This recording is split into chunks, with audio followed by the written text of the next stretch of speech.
Jay Feldman is back, full of energy balance. I so much appreciate that first show.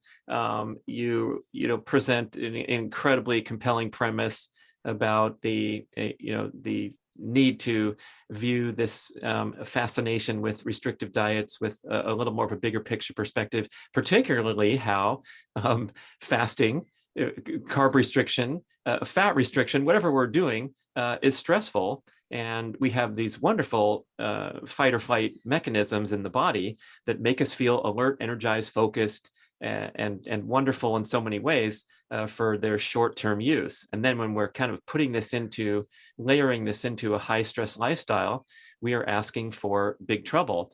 I didn't mention this on the first show, but what I also like about you and your trusted sidekick, Mike Fave, is you are also working with real humans in real life practical applications. So it's not just theoretical. And of course, your own health journey, and you described some of that in the first show about how you were in there trying to get strong, trying to get your abs to show up, eating less food, and blowing that story up and then looking down the path. So I guess we can kind of pick up on some of those themes and see where it heads. But one thing that really, really struck me was your take on this vaunted health attribute or this health practice of hormesis. And for the listener that's not aware of that term, it's, I guess you describe it as brief stressors that are designed to deliver a net positive adaptive benefit. And that would include jumping in the cold tub, which I'm such a big fan of. It would include a high intensity workout or a long duration workout that's putting your body into, loading the muscles, loading the cardiovascular system. And then, of course, the dietary restriction is also touted as this hormetic stressor designed to deliver a net positive adaptive benefit. But we need to maybe take a second look at some of that. Yeah, so you said it very well, and essentially the idea is that hormesis is this idea, this concept that small amounts of stress or small amounts of damage are beneficial because they drive certain adaptations that improve our health. And again, kind of more colloquially, it's the idea of no pain, no gain, or what doesn't kill us makes us stronger. This idea that we want to be kind of imposing these small amounts of stress, and that's how we get stronger. It's how we get healthier. And as you were saying, this is cited as the reason why so many common health interventions are supposed to be beneficial. The biggest one being calorie restriction, but also fasting, ketogenic diets, cold thermogenesis, certain supplements like resveratrol, Wim Hof breathing, all of these things that some people might not be as aware are, even by the people who are in favor of them and who understand the physiology, all of these things are stressful. They all drive stress. And the argument is that those amounts of stress and the right amount create benefit. And I would argue that that's not actually the case. There are some benefits to these things, but it's not because of the stress they cause. And the kind of flip side as well is that we can get those same benefits without as much stress. And so that's really kind of where I lean into, as I prefer some alternate routes to get the same benefits. This is just messing with my head, man. It's a major insight, and it makes a lot of sense. And I think you distinguish between. I'm going to go into your quote now to make sure I characterize it well. Distinguish between the beneficial effects of environmental stimuli versus the damage that it causes. The benefits of environmental stimuli are due to their specific effects rather than the stress they cause. And just make sure we explain that completely, what you're talking about in terms of lifting a weight off your chest for 10 reps. Yeah, so this comes back to the work of Hans Selye, and he was the first to describe that all interventions, all kind of factors that affect us biologically have two effects. They have stressor effects and specific effects. And the stressor effects is how much they use energy and deplete us, and their propensity to cause stress. And then their specific effects are everything else. So when it comes to, let's say, a weightlifting session, we're doing certain specific things. We're creating tension on our musculature, and we're moving it through certain range of motion. We're creating elongation. There's blood flow. There's lymph flow. There's all sorts of things going on. And then also there is a usage of energy going on, and that is the stressor effect. And if we do it maybe more than a couple of reps, there'll be some amount of stress caused, which is not necessarily a problem. But if we're doing something maybe very long distance or a ton of reps or something like that, we're going to be favoring more stress and more of that stressor effect. And so what we're kind of going to be getting to is weighing the stressor effects versus the specific effects. And kind of my argument here is that the specific effects are where we would get the benefits from, or negatives. It could be go both ways, but if there are benefits, they're coming from the specific effects and not the stressor effects.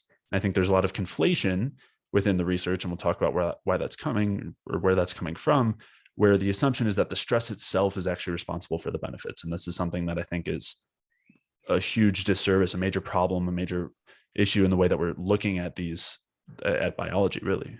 Yeah, it's like, oh, I got really sore after my first workout with my personal trainer, so I must be getting in shape.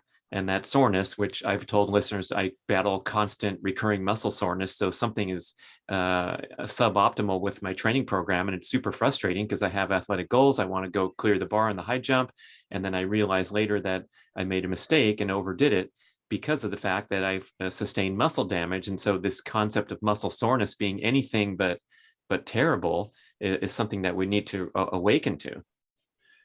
Yeah, and of course there are, just because we're sore from an exercise or workout doesn't mean that it was overall net negative. Like there were certainly stressor effects, there were also specific effects, and the specific effects could outweigh the stress, or vice versa, right? So it would all depend on our individual circumstances and what the workout is and everything like that. But I think the major point that you're getting at is we don't want to be looking at the markers of stress as the benefit. We don't want to look at, the workouts that provide the most soreness and the most muscle damage don't provide or don't lead to the greatest strength and the greatest hypertrophy, the greatest muscle gain. But there's always going to be some overlap. We need some amount of stress in order to get the benefit. But that's not, again, the benefit is not because of the stress, it's despite the stress. Yeah, and then you go on to say that if we can find a way to get the maximum benefits with the minimal amount of stress, then we are on to the merry path. And that's when I said, okay, I'm going to pull the trigger now and get a big bowl of fruit and a giant smoothie every single morning after my wonderful morning workout session, because that theoretically will minimize the stress impact, or at least not piggyback, going into a busy day without caloric energy right away. And that's, been an awakening for me, because I thought fasting was cool. And then when we make it to 12 noon, we can put another checkbox into the positive column. And don't you feel great, alert, energized, and so productive because you are able to fast? And again, it might be due to giving my gut a break from irritant foods. And that's why I feel better in the morning than before, when I had my raw green produce smoothie inspired by Dr. Rhonda Patrick telling me I should put this giant thing into the blender and drink it up every day. Yeah. And I know, as we pointed out in the last episode too, the stress hormones can feel good. The adding the black cup of coffee on top of the fast, gets that energy flowing. But again, that's something that we're borrowing from the future. That's debt that we're taking out that we do have to pay back, and long-term will lead to our bodies trying to conserve energy. We got to pay back, man. Yeah. So not the best way to be getting our energy. And again, the good news is that we can have really great energy and focus and feel vibrant and be in a great mood and everything without needing to force those stress mechanisms. And I would say that's a way better way to do it. I do want to bring in proper context here. And I'm thinking of my buddy Liver King, the Instagram sensation, Brian Johnson, my associate with the MoFo organ supplement. And he's, getting a lot of attention for his extreme ancestral practices and going in that cold tub for 8 minutes instead of 2 and doing those extreme workouts. And of course, I'm calling him out that going on a 5-day quarterly fast, as well as training in the way that he does and going in the cold that he does, is perhaps unnecessary from the physiological perspective, but he is making an important point that we have a compelling reason to reawaken our human fighting spirit, because modern life is so comfortable and indulgent, and we don't put ourselves under sufficient, for example, temperature variation, because we're in confined, air-conditioned environments almost 24/7. Research shows that we spend 93% of the time indoors.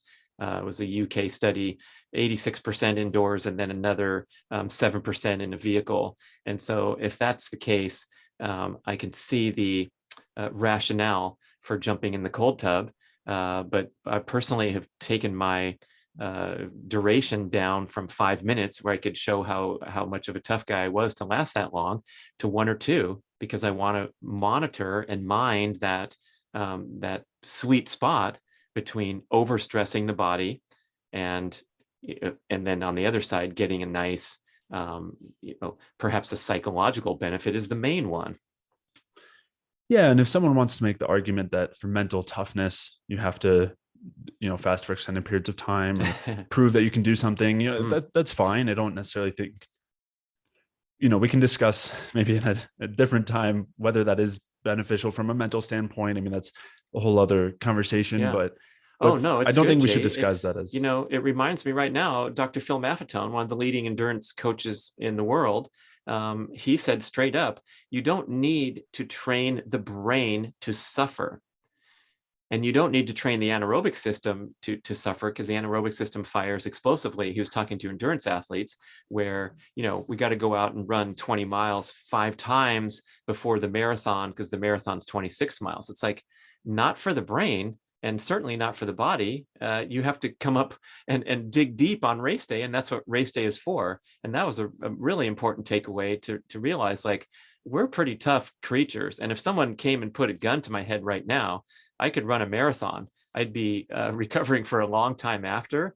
But the fact remains is that we can dig deep, unless we dig deep again and again and again. And it's part of our pattern, as we're the perfect attendance at the CrossFit this month. That's when we start to get into, again, you pointed this out, the idea, and I should frame a question from my rant here, but don't forget, stress is cumulative, was your point. So maybe you can explain what you mean by that.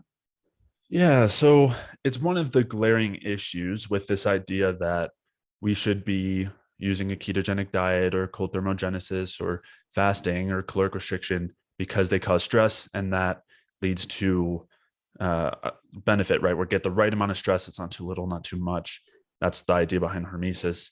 And one of the glaring problems is that the stress is cumulative. And so if we consider a state where, let's say somebody is clearly dysfunctional, maybe they're dealing with diabetes or some sort of chronic degenerative state, we know that that's a body that's dealing with excessive amounts of stress. And so on one hand, and this is, I guess, a semi-separate point, but on one hand, the idea that we want to be adding more stress in, and that is going to lead us to go backward into the right zone, I think is not entirely logical. I think at that point, you would have to argue that someone in a diabetic state is experiencing too little stress. And I think that that's a very tough argument to make. And that's kind of where the cumulative side of things comes in, where when we consider all of the things that drive stress in our environment, whether it's the lack of sleep, the presence of various pollutants or chemicals in our environment, and the food we eat, all of the other issues with the foods that we're eating, the amount of exercise we do, the amount of stress we have in our personal lives and with work, and on and on, there's a ton of stress that's accumulating. And then when we add more on top, it's adding to that same stress bucket, because all of that stress is going through the same energy-based systems and pathways. And so this was something that, again, coming back to the original, and we don't have to deal with the origins of hormesis too much, but they originally were looking at specific, very toxic chemicals, things like cyanide or cadmium, and saying, yes, these are harmful in large amounts, but in really small amounts, they're actually beneficial. And this is like government propaganda and mainstream industry trying to bullshit us into thinking that it's okay to live near the nuclear test site because once in a while a little radiation is not going to kill you, therefore it's going to make you stronger. Yeah, exactly. Yeah, the ionizing radiation. That's scary shit, man. It is. Yeah. It is. And it's the same it's being propagated now by smiling fitness industry people with six packs.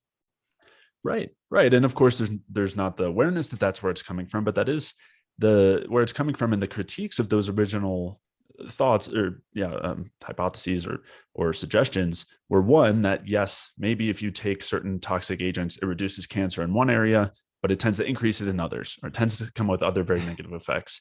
So that's part one is those earlier studies were just focusing kind of myopically on one area, but the other is that stress is cumulative, and so the a lot of this, again, as you said, is coming from certain industrial means where they said, okay, it's okay to have a small amount of pollutants in the environment because small amounts are beneficial. But when you consider the small amounts from everywhere, you've got the ionizing radiation, you've got the arsenic, you've got the cadmium, a little bit of everything, and that accumulates. And so even based on the original theories, if you're considering that all these things are cumulative, it really doesn't pan out. They're going way far beyond that point where it's supposed to be beneficial. And again, even that original concept is flawed, but the fact that the stress accumulates is a huge issue that most people are not considering.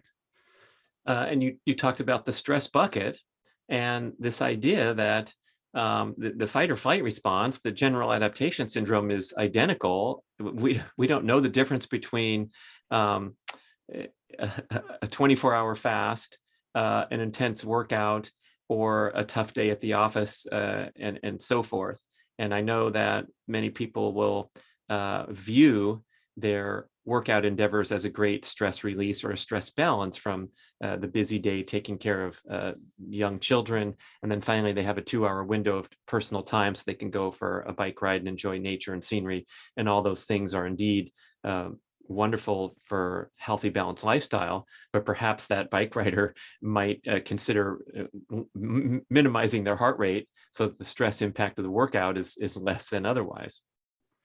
Yeah, definitely. And I think part of the kind of solution there is let's minimize the stressful things that aren't benefiting us. So if instead of taking a nice leisurely bike ride outside in nature, we're going as hard as we can in a gym and it's not really bringing us that same joy and also the same benefits, then we might want to consider what we're doing there. And at the same time, as you said, let's also do the things that are going to help minimize that stress, having enough fuel on board, the right types of fuel, providing as much energy as possible to deal with the stressors so that they aren't actually causing stress. And if they do cause stress, it's as small amount as possible. So reinforce why I am eating a big bowl of fruit in the morning and then making my super nutrition protein smoothie instead of fasting until noon. Yeah. So, I mean, for one, overnight, we don't have any fuel available. So that alone is a stressor, just our normal functions going on overnight. It's using up our available fuel and energy. And so we wake up and we've got relatively low fuel stores. And so even at that point, normally we have a spike, a peak in stress hormones. And that's a natural rhythm that's supposed to wake us up. But if we don't then replenish our fuel stores, that the elevated levels of stress will continue to, again, lean us into more fat burning and away from carb burning and slow down our metabolism a little bit. And so those things will continue. And then especially if we work out as well, we're dipping more into those fuel stores.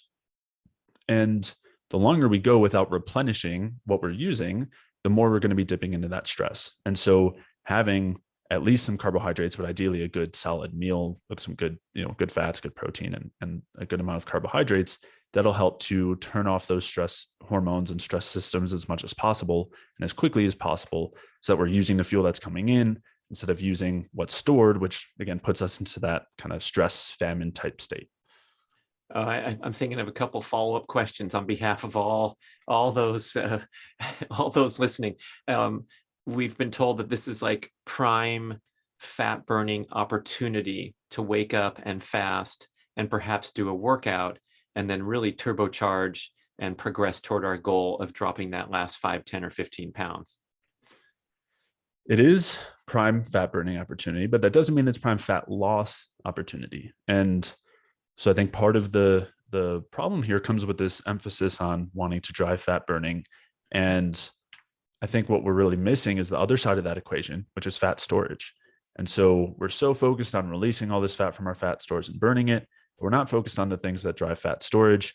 And that is really going to be driven by stress hormones more than anything. In a situation where we're not using fuel elsewhere and there's a lot of fuel left over to go to the fat stores.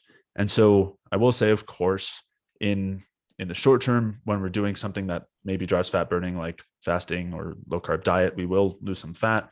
But it's not as simple as more fat burning equals more fat loss in general in the big picture. And there's some good research supporting that as well, looking at what's going on when they have patients or subjects in a metabolic ward, participants in a metabolic ward, and they have them on a low carb diet versus a low fat diet, and the low carb diet burns a lot more fat, but they actually end up losing less body fat. And that's just because there's a lot more fat storage as well. You're using those fat stores a lot more as opposed to using other areas of storage. So I'm a little lost there. How are we losing less fat if we're burning fat, or we're targeting fat burning? Yeah. So I know I kind of skimmed over that. There's a specific study I'm referring to, which is by Kevin Hall, and he's looking at participants that are either on a low carb or low fat diet in a metabolic ward. So measuring everything in a very controlled setting. And in the low carb diet, they're burning a lot more fat as a fuel, much less carbohydrate. There's much lower amounts of insulin. And in the high carb diet or the low fat diet, they're burning much more amounts of carb, like much higher amounts of carbs, and their insulin is higher. And in both cases are in diets that are targeted toward fat loss or weight loss. And in both cases, they lose weight. But what they actually find is that in this study, in the low carb group, they lost about the same amount of weight, but they lost less body fat and more muscle mass. And so this comes back to two things. So one, we're relying on more breakdown of protein for our carbohydrate needs. And that, of course, is an issue.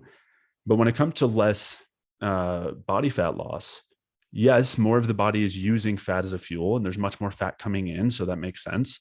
And that's really what you're seeing, is that we're just shifting from carb to fat burning, but that doesn't say anything about what's actually happening at the fat stores. There's a lot of different regulation that's going on there in terms of how much fat of the fat that's being released is being burned, how much of the fat that's circulating is getting reabsorbed into the adipocytes, into the adipose tissue. So there's a handful of factors that are just not, that are on this other piece of the equation, as opposed to just saying more fat burning equals more fat loss. And we want to be considering those other factors as far as what's whether we're actually going to lose more body fat. It's kind of like an analogy to the consuming calories and thinking that it's a direct association with what you're burning and storing. Exactly. Yeah, we're missing that whole other side of what's going on. So we've also been told that fat burning is more efficient, less stressful, generating less reactive oxygen species. It's a cleaner burning fuel source than glucose, which has been described as dirty burning because it burns so quickly and easily. It's the low octane fuel that will get you going for a explosive effort, immediate needs, and whereas fat burning should be our default energy source at rest, because it's more cleanly burning, because it utilizes mitochondria. And I think you had some refreshing perspectives on that. So maybe we could talk about the fuel sources and how they burn, and throw ketones in there too, because ketones have been touted as this magical wonder fuel, especially for the brain. It burns more cleanly than glucose. That's why the ketogenic diet was invented 100 years ago, to help protect against seizures in drug-resistant seizure patients. And it all sounds wonderful to be having a campfire that doesn't have the smoke coming up. You just have these wonderful warm logs that are burning all night long. And then we've had the comparison to being a sugar burner, where you're wadding up balls of newspaper and twigs and throwing them in constantly to keep the flame alive. Yeah. A lot of things that, I myself was saying too at a period of time, for a while. And so I totally understand that perspective. And I think it's, the glucose versus fat is a good place to start, because when we start talking about ketones, and there is a relevant conversation there, but we have to remember that a state where we're producing ketones, the vast majority of the body is running on fat. So yes, there's a small amount of ketones produced for brain function more than anything else, but really we're in it's more of a question of fat versus glucose. And then yes, there is some glucose versus ketone question. So just in starting with the glucose versus fat, I guess the first place we want to start is, when it comes to glucose, there are, and I think we mentioned this a little bit briefly in the last episode, but there is the complete route of energy production from glucose, the complete glucose oxidation, where it's going all the way through glycolysis and then through the Krebs cycle and then through the electron transport chain. That's sometimes called like aerobic oxidation, or oxidation of glucose. There's also what's often called anaerobic glycolysis, or you could even have aerobic glycolysis, where you're just converting that glucose through glycolysis into lactate. And that is definitely a state where we're not producing a lot of energy. There's a handful of issues that are associated with it. It gives us some real short burning fuel for when we're sprinting. It's helpful for our muscles, but it's definitely not ideal for kind of like a general state when we're trying to produce a lot of energy. But it really shouldn't be happening unless there's super high energy demands. Like, again, muscles when we're sprinting, full out, high intensity, something like that. So that's kind of the first just kind of distinction we want to make, is I'm not saying that we want to be running through just this anaerobic glycolysis all the time. That would never work out very well, but rather we want to consider the complete usage of glucose all the way through through to the electron transport chain versus fat. And so for the biological context, just again, if we're zooming out, we talked about this mostly in that last episode, where when the states where we're going to be relying on fat include when we're starving or fasting, which could kind of be used interchangeably. But if we're not eating anything, we rely heavily on the usage of fat for energy production. If we don't have carbs available, we're relying heavily on fat for energy production. Or if we're just in a general stressed out situation, we talked about elevated cortisol and adrenaline, for example, shifting us toward more fat burning, fat oxidation. And so the important kind of large picture context is these are all states where yes, if they're driven by adrenaline, we need some energy immediately. But in general, in a fat burning state, if we think more starvation, these are states where we want our metabolism to be slower. We want to be producing less energy because that allows us to survive for longer. And so, and I know you've kind of discussed this in terms of longevity, this idea that we want to be expending and using less energy. And yes, fat oxidation is a great way to do it because it does lead to a much slower rate of energy production. So that's kind of the big picture that's important. But as we'll get to in a second, the way that it does this is actually by producing more oxidative stress. Okay, should I dive in? If we're in the lecture hall, all 10,000 of us listening, there's a silence going over the PA system, and then Jay has to keep talking now and explain. Okay, works for me.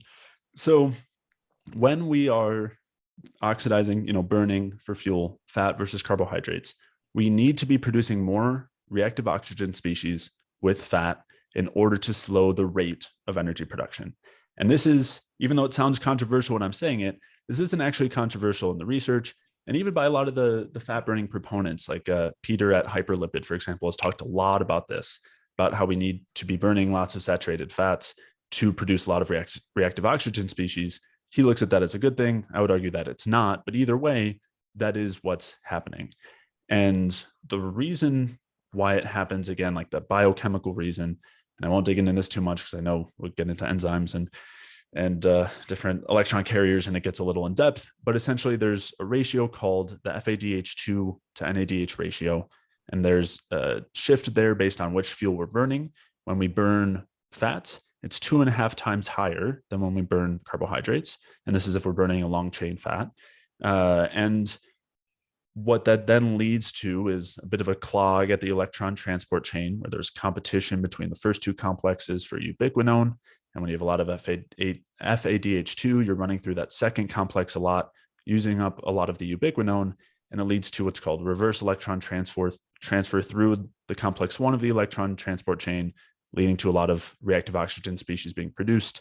And it also leads to a low NAD to NADH ratio, which slows down parts of the Krebs cycle and parts of glycolysis, particular enzymes like isocitrate dehydrogenase in the Krebs cycle. And then you have inhibition of pyruvate dehydrogenase and a few other steps of glycolysis like phosphofructokinase. So that's like the kind of more in-depth basic explanation. But essentially, this is what's going on between fat and carbs, and it's very valuable. We need to have a fuel that we can use slower for when we're starving, or for our muscles when they're at rest and they don't need to produce much energy, or even when they're walking or doing low intensity activity. We need to have something like that, a low octane fuel. And on the contrary, we need to have something like glucose for those higher octane situations, and in particular our brain, which is very high energy demands, but also very sensitive to oxidative stress and reactive oxygen species. So when our brains are able to, which they should in a healthy state, use glucose, produce a lot of energy, not very much reactive oxygen species, it leads to, healthy brain function. As we'll talk about when it comes to ketones, there's a lot of situations where that's not helping or that's not happening. And that's where we need some ketones or we need to fix the underlying problem. But again, kind of the basics here, that fat leads to a lot of oxidative stress initially in the mitochondria. It slows things down, can sometimes cause some uncoupling, which also slows our energy production. So a handful of different things, which again has its role, but is problematic if we're relying on that when we actually need more energy and we don't have the carbs available to do so.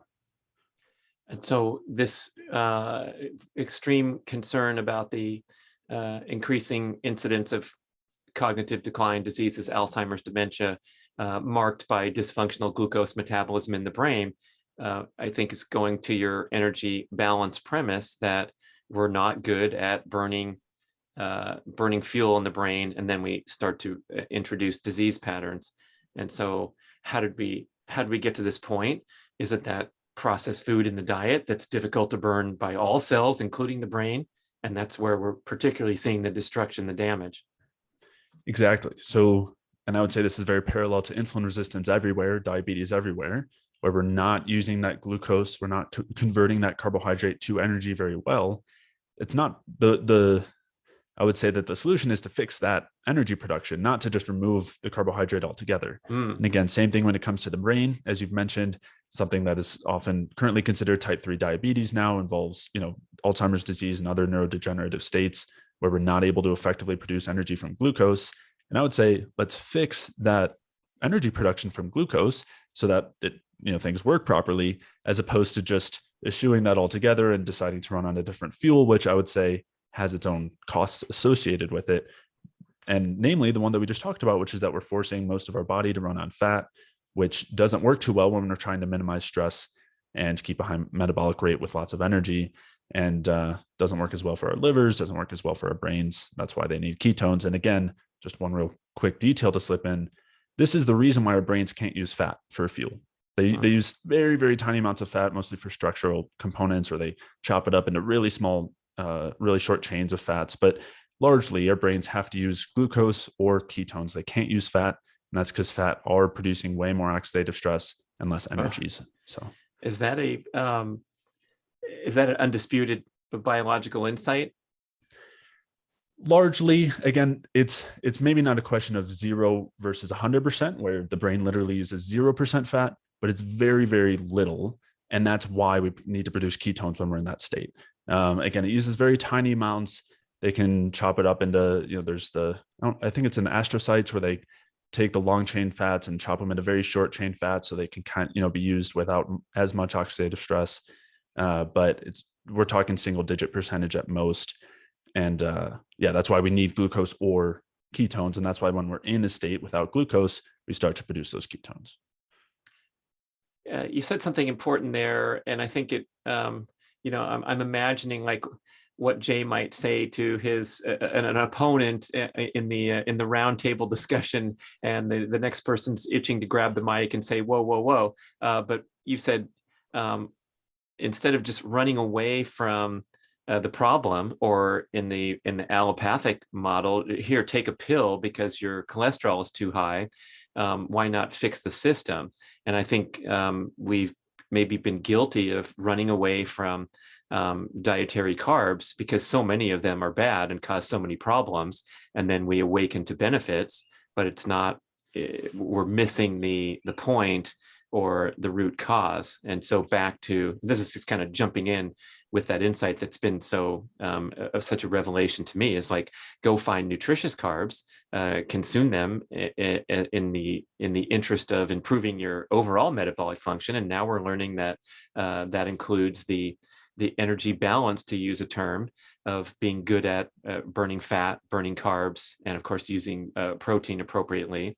And I think you guys do a good job on the show, Mike Faven, you on Energy Balance Podcast, saying, hey, we're not in any particular dietary camp, but what you're arguing for is a responsible use of all the macronutrients, sensible mealtime habits, and not doing anything extreme, but also, sourcing the least offensive and the easiest to digest foods, even to the extent of touting things that will cause people to scratch their fingernails, like having some orange juice, or some of the other examples that you provide. Yeah, and that makes me think of a very common analogy that you hear in the low carb sphere regarding cholesterol and heart disease, where we say, okay, yes, there's elevated levels of cholesterol, and those can be associated with heart disease, but we don't blame a fireman for a fire. It's there as a protective mechanism. It doesn't mean the cholesterol itself is the problem. We don't want to avoid dietary cholesterol. We don't want to avoid things that increase the production of cholesterol, but rather we want to fix the underlying problem. I would say the same thing is happening in insulin resistance and diabetes, where yes, there's elevated blood sugar, and yes, there's elevated insulin as well, but those are symptoms of the problem. And that's actually our body's adaptive way of trying to best drive glucose oxidation, trying to force it as much as possible because it's not working. It's actually a protective thing. So essentially what we want to do is fix the root of why that's happening, as opposed to blame the glucose and blame the carbohydrates. So the elevated glucose is a desperate attempt to your liver's dumping more glucose in your bloodstream and saying, hey, try to burn this, please. It's really good fuel. And that's not working. It's broken. Is that due to endotoxins and things of that nature, gut dysfunction, or why is this happening?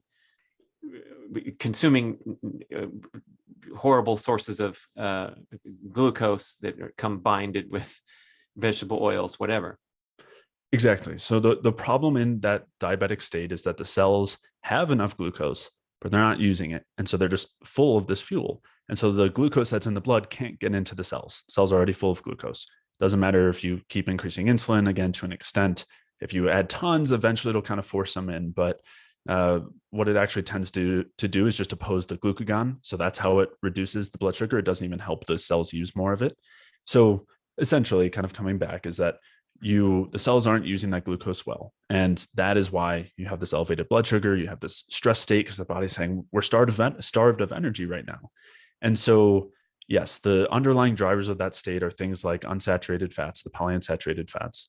Endotoxin is a huge one, directly blocks the production of energy at the electron transport chain, directly causes this sort of state.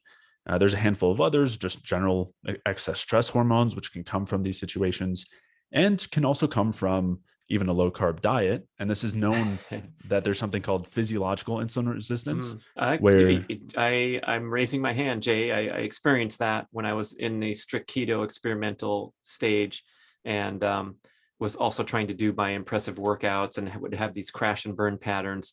And then this is going to, I didn't want to interrupt you, but it's a pretty heavy insight to think, shit, I've developed what you call it physiological insulin resistance. In other words, I'm really sensitive to carbs because I haven't eaten very many and haven't produced much insulin. Or right. Tell me if I describe that and keep going.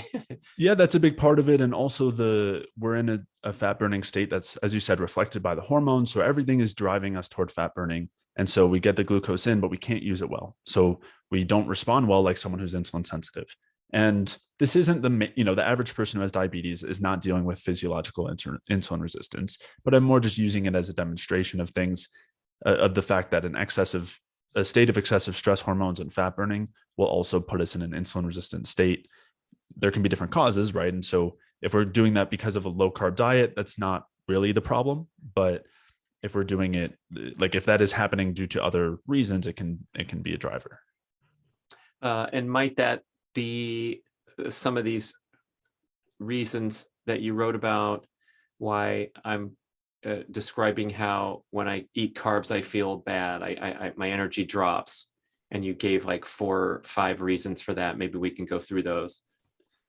Yeah. So one of them that we're kind of talking about now is that we're not using that glucose well. Like we're in a somewhat insulin resistant state, and that can certainly be part of the problem for sure, as poor glucose metabolism. And again, so poor glucose metabolism, I drink a soda and I feel like passing out on the couch. And why exactly is that happening? Why am I not using it well? Or where's it going? Is insulin coming in to make me tired or something? Yeah, so we're basically going to see a very similar, very parallel response as what you see in insulin resistance, where the glucose is there in the blood, the cells aren't using it. So yes, you're producing insulin, but then it's not working. So then basically your body's still in a stress state. It's saying, hey, there's still not the energy there that I'm supposed to have. And you end up with instead a production of a lot of stress hormones. So in diabetes, it's not just a state of excess insulin, but it's also a state of excess glucagon and generally excess cortisol as well. So I'm kind of seeing a parallel mechanism if that was, if someone like that were to have maybe, a huge amount of glucose at once without fixing those problems underlying. But that's one of the less common, the people listening to this, if they're feeling bad after carbs, it's probably not because they're diabetic. Instead, there's a handful of other reasons that are more likely. And one of the most common for people who are generally relying on these stress pathways would be actually a reduction in the stress hormones. So if somebody is eating low carb, or they just had a black cup of coffee without any food, and they've increased their adrenaline and their cortisol, taking in some carbohydrates is the best way to turn those things down, which is something we want to do. But if there's no good energy production going on without those, then we're revealing an underlying state, an underlying low energy state. And so that can be a pretty big reason, especially early on when your metabolism hasn't kicked in yet. The kind of non-stress metabolism hasn't really kicked up yet.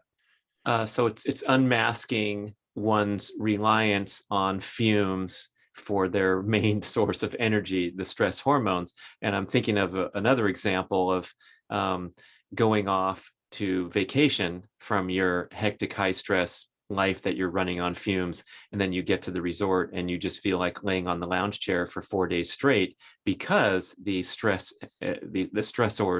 have been eliminated temporarily, and then you realize how exhausted you are, but you didn't realize it on your last day at work when you had to put in 12 hours because you were going on a vacation the next week. Yeah, that's a great analogy. That's a really good one. Well, it's kind of scary in terms of the dietary example. The Hawaii lounge chair example is welcome, and we should all get more of that and allow ourselves to bottom out. That happened to me so many times as an athlete, where you go to high altitude training camp, you feel awesome for 3 weeks, you're getting in such great shape, you're not sore, you're not tired, you're not even eating that much because you're just rolling, and then everything falls apart when the stress hormones give out. That was 2 of the reasons, and there's a couple more for why touting or claiming that consuming carbs causes an energy drop. Yeah, so probably the next most common one, or one of the most common ones for sure, is the gut effects, right? And so we talked about this a lot, how so much of the benefit from removing carbs from the diet can be because we're removing these irritating foods that are driving the production of certain compounds from bacteria that we recognize as toxins that are toxic to us. Things like LPS, which is lipopolysaccharide, or endotoxin. And there's a handful of others. And those will be produced if we're not digesting those carbohydrates very well, either because our digestion isn't great, it's not accustomed to that, or the carbohydrate isn't very easy to digest. Or if we have a gut dysbiosis, or various other factors. And so if we're feeding that issue and driving an inflamed state, those toxins cause intestinal permeability, we absorb them, all sorts of, in every bodily system you can think of, that's going to wreak some havoc and lead to us not feeling so good. So that can be another very common one. Of course, the solution there being that we eat different types of carbs and address our gut health so that we're not experiencing that. So the endotoxin is something that we manufacture in our gut in reaction to processed nasty foods or something? So it's actually produced by bacteria. It's both a component of their cell walls, and also they produce and release certain amounts of it. And so if we have an overgrowth of some harmful bacteria and we don't digest the food very well, or it's very fibrous and it's feeding those bacteria, they'll produce and release that endotoxin, and that will create it's one of the mechanisms through which we get leaky gut. And it's something that is seen. An endotoxemia, where you see elevated levels of endotoxin, is seen in everything from obesity and diabetes to heart disease and on from there. So leaky gut is now a prominent topic in both progressive health and in mainstream health, starting to recognize how important our gut function is. How does it relate to the energy balance story? It's a huge factor. I mean, gut health is a huge factor for, if for no other reason than just, these toxic uh, compounds produced by some of the bacteria or microbes in our gut. I mean, they're huge, hugely, I would say one of the top maybe two or three factors that are inhibiting our ability to effectively produce energy. So gut health is very important. Again, the solution here being not just to avoid things that are necessarily a problem, but rather working on supporting and fixing our gut health, raising our metabolic rate so we're digesting things better and moving out of that stress state. But yes, eating things that are much easier to digest and that aren't going to lead to that sort of toxic production, which tends to come along with a lot of the anti-nutrients that are coming in things like grains and nuts and seeds that are, again, kind of well recognized in the lower carb spheres. Let's see, we've talked about this a little bit, and I wanted to get a take from you. I'm sure you're familiar with the constrained model of energy expenditure. I'm thinking of my interviews with Dr. Ponser, where he shares his life's work as a evolutionary anthropologist and contending that human daily caloric expenditure is constrained. And I think his soundbite is, we burn around 3,000 calories a day, whether we exercise or not. And it seems to be highly validated. And I'm probably going to guess part of your answer here when we talked about those dials and being turned up all the way. But I'm also wondering, it's hard for me to grasp completely, because I have so many counter examples from the athletic world, where if you take your training from 20 hours a week to 30 hours a week, you're going to get even leaner and you're going to win the Tour de France type of example, right? But if we start with this premise that we have somewhat of a ceiling on our calorie burning every day, the reproduction, repair, locomotion, and growth are a zero-sum game, and we're considering perhaps in your example eating more food, how does that mix into the idea and the fact that, hey, I want to see my abs, so I'm going to eat more food per the energy balance recommendation, and it's going to happen for me magically? Yeah, so I think there's a lot of great things from that constrained total energy expenditure model, and namely that I think it gets to why we can't just outstress our metabolism. We can't just create a ton of stress to create weight loss without coming at the cost of these other areas, right? Without coming at the cost to growth and repair and general function. So that's super important, right? That if we're just trying to exercise a ton, and not only just exercise, but if we're fasting, if we're doing cold thermogenesis, all those things are in that kind of wasteful energy expenditure. We're not using it for digestion or for brain function or something like that. We're using it externally. And so those are all taking from the energy available for those other functions. And the result of that is we turn down those other functions. It's mediated through stress hormones, which also reduce the activity of our thyroid and our thyroid hormone conversion. It reduces the production of reproductive hormones. That's part of how it reduces, reproductive function. But those hormones also are responsible for keeping our metabolism high. So there's all of these very cohesive, intelligent responses to the excessive wasting of energy that that are there for our survival and for our long-term, again, survival, not long-term health necessarily, but for survival. Distinction important. Yeah. Yeah. And so I think that is something that's really great, that's elucidated by the model. Now, the part that I do disagree with, which you were kind of getting to, is that I think the model is accurate if all else is equal, right? If we're not changing the types of foods, if we're not removing those industrial seed oils, and on and on. But there are a ton of factors that are going to affect where kind of that limit is.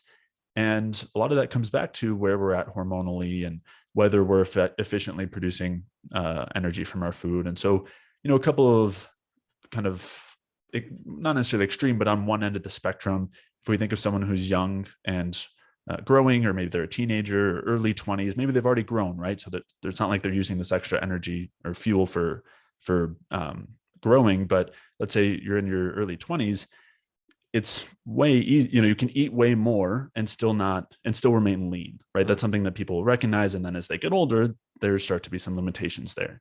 That's just a sign of, I would say, the accumulation of issues that are lowering that limit. It doesn't have to be that way, but for the average person, it is. Oh, so just things are catching up to us that we can get away. It's literally true when everyone's saying I got away with this and that in my youth. And so it's the accumulation of stressors, to go back to that commentary. Yeah, and the accumulation of things that will inhibit our ability to produce energy as well. But that goes, the stress hormones are one of the main ones there. So that's kind of one way to think of it. Another way is if you took maybe a bodybuilder who's using anabolic steroids, they can eat a huge amount of food, and that food is not going to be used to produce body fat, but rather it's going to go toward building muscle, or they're going to remain very lean. And that's, again, just indicative of what can change just by the hormonal state that we're putting ourselves in.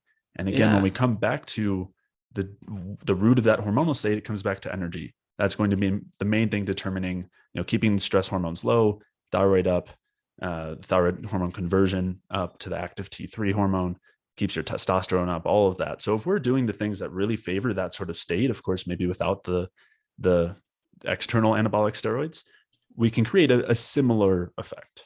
Well, it's good to paint that extreme example, because that bodybuilder is just utilizing energy differently. Now, the calorie burning is constrained by the amount of lean muscle mass per Dr. Pontzer's premise, right? And so the bodybuilder getting more muscle mass is going to burn not as many calories as we think. It's like, you're going to burn a couple hundred more calories a day if you put on a bunch of muscle mass. However, something's going on there that really illustrates this tremendously, because the use of doping is overriding any potential frailties in your beautiful energy balance machine. And so we can look to those examples and go, wow, here's what's possible if I try to optimize. And I talk about hormones and testosterone and aging, because I'm in the age groups of where this stuff is important. And it's like, you got to do everything you can to optimize. And then, and only then, if you're saying I'm checking every box and I want to go consider hormone replacement therapy when I'm an old man, well, we can have that conversation. But until then, it's a ridiculous notion to try to override your shitty habits. Yeah, 100%.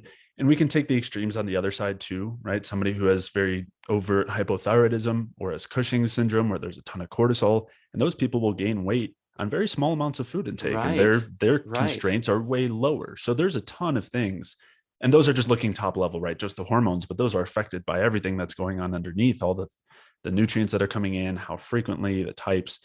And so we can do a lot to change those levels. And that's kind of where my focus is let's make it so that we're producing as much energy and and having as much energy available as possible to go toward those extra things, the growth, the repair, the function, and not store fat at the same time, right? So, it's starting to make sense. I hope the listeners, you're with me, right? These are important insights. And I think before we let you go, take us through like a hypothetical client interaction where you have someone who's hypothyroid or a bodybuilder using steroids, whoever wants to come and talk to Jay. But how would you work to optimize? What things would you look at, or what things would you recommend besides your 7-day free course? But in terms of people looking under every rock, and I think a lot of listeners have turned over those rocks and tried out a keto plus CrossFit equation and many other things that are so well intended and laudable, that you're putting in that much motivation, but off track. Yeah. So many of I would say the root cause of virtually all symptoms we're experiencing come back to a lack of energy availability. And whether it's not being able to sleep well because our stress hormones are too high when we're trying to go to sleep, or we're waking up at night because our glycogen stores are running out because we're not storing enough carbohydrate, or we're not getting deep sleep for a parallel reason, or maybe we're having hot flashes during the day, or we're dealing with extreme hunger, or I don't know, we've got a low body temperature. Afternoon blues is my main complaint. I felt great at my sprint workout, Jay. I nailed it this morning, and then at 2:30, where am I? I'm collapsed on the ground in a beautiful nap, but maybe a little bit over that edge of a refreshing nap to a desperately necessary nap, and I don't really like that feeling so much. Yeah, those energy dips. Absolutely. Absolutely. Skin health, again, reproductive health, libido, these are all signs of a state where we don't have enough energy available to go toward the growth, the repair, the function. Digestive symptoms, same thing. Immune, like immune system symptoms, we're getting colds a lot, or the illnesses are lingering. Or again, of course, the more overt chronic conditions, the autoimmune, the diabetes, the heart disease, all of these coming back to the same kind of underlying drivers. Mhm. And so normally when I'm working with someone, that's the place that we start, right? What is your day-to-day experience like? And then it's a matter of doing everything we can to allow our bodies to produce energy more efficiently. And we were talking about eating more and that being a goal, but that's definitely not the place I would start. Because if we're not producing energy efficiently and we just eat more, that will spill over toward fat. It'll be directed toward fat. You might end up with some more energy for sure, but you're going to end up with there's so much inefficiency there that you will end up storing a decent amount. So that tends to be one of the later places I would look, unless someone's really, extremely low on the calorie side. But instead, I would look toward getting the right fats in the diet, right? Avoiding those polyunsaturated fats we talked about in the last episode. I would go toward eating the really easily digestible carbohydrates. If someone's coming from low carb, that's a small tweaking over time, right? It's not going from 0 to 200 grams of carbs in a day or 400 or something like that, of course. It's a slow tweak up so that we can shift away from that physiologically insulin resistant state toward a more balanced state where we're burning both fat and carbs. And that would also involve eating them throughout the day, maybe at certain targeted times to minimize stress from a workout or to make sure that we sleep through the night all right, having some solid carbohydrates with dinner, or maybe even in the evening, depending on what someone's experiencing. So that would be another really big piece, is kind of choosing the right fats and then the right carbohydrates and slowly titrating those up, that really making a big difference. And reducing the things that we might be doing that are driving the excessive stress and shifting our workouts so that, again, they're still giving us benefit, but they're just less stressful, maybe less volume, maybe fewer reps per set, maybe less frequency, maybe less cardio, things like that. Yeah, that's a big one because we've been socialized to think more is better, and that struggling and suffering is the path to fitness and to optimal physique. And I think if we can find that sweet spot where we get the maximum adaptive benefits of diet, of exercise, with the minimal stress, that's when we're grooving. That's a great message that kind of oversees your whole content there. Thank you. Yeah, I think you said it pretty well. Jay Feldman, people, go take the free quiz, get deep into this scene. The Energy Balance podcast. I'm on a binge myself. I've listened to dozens of shows now. Mike Fave is always there doing a great job, so we give him a plug. But everything can be found at jayfeldmanwellness.com and the Energy Balance podcast. Yeah, thank you so much for having me on, Brad.